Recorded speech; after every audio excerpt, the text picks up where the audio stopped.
Ikhwati fillah, a'azakumullahu jami'an. Begitu cepat Ramadan pergi meninggalkan kita semua.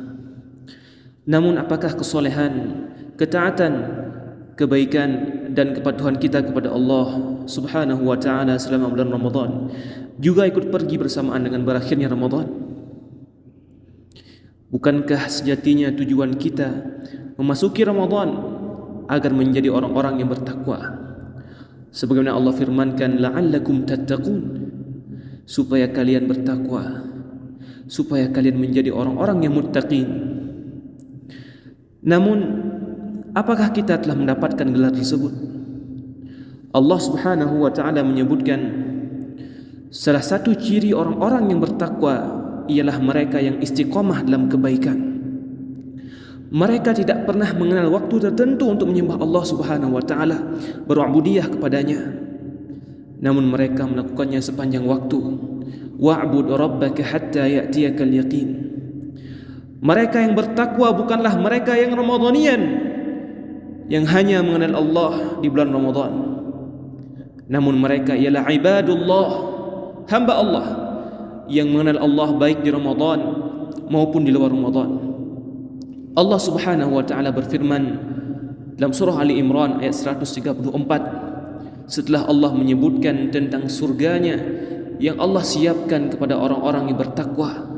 Lantas siapa mereka? Allah mengatakan alladzina yunfiquna fis sarra'i wad dharra. Mereka lah orang-orang yang berinfak baik dalam keadaan lapang maupun sempit, dalam keadaan mudah maupun sulit. Mereka tidak menyembah Allah pada waktu tertentu saja. Mereka tidak hanya mengenal Allah di Ramadan saja. Mereka tidak hanya salat, berpuasa, berzikir, membaca Al-Quran di Ramadan saja.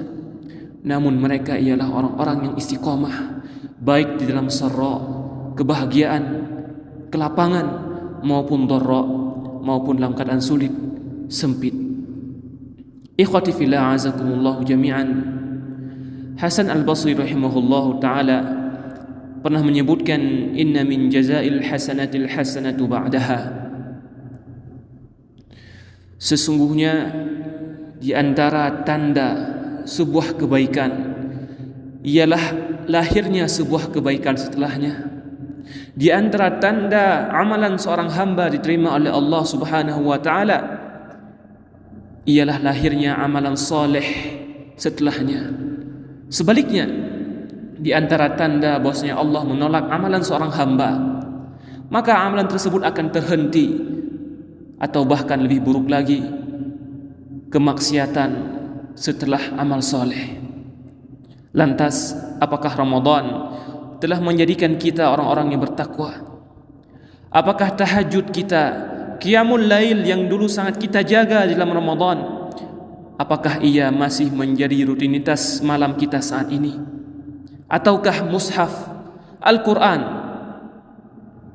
yang dulu sangat sering kita membacanya di pagi dan sore hari, lantas apakah ia sekarang kembali berdebu? Apakah lisan yang sangat kita jaga ketika kita berpuasa sekarang kembali kita kotori?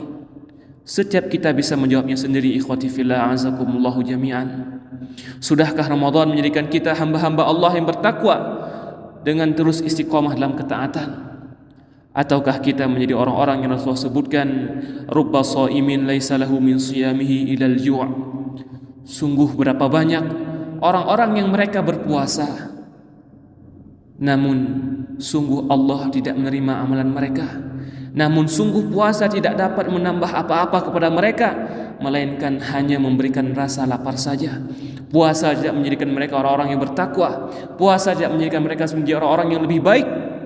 Begitu pula wa rubba qa'imin laisa lahu min qiyamihi illa sahar. Betapa banyak pula orang-orang yang qiyamul lail, yang salat di tengah malam, namun ia tidak mendapatkan apa-apa dari qiyamul lailnya, dari tahajudnya, melainkan hanya rasa letih, rasa lelah melawan kantuk saja.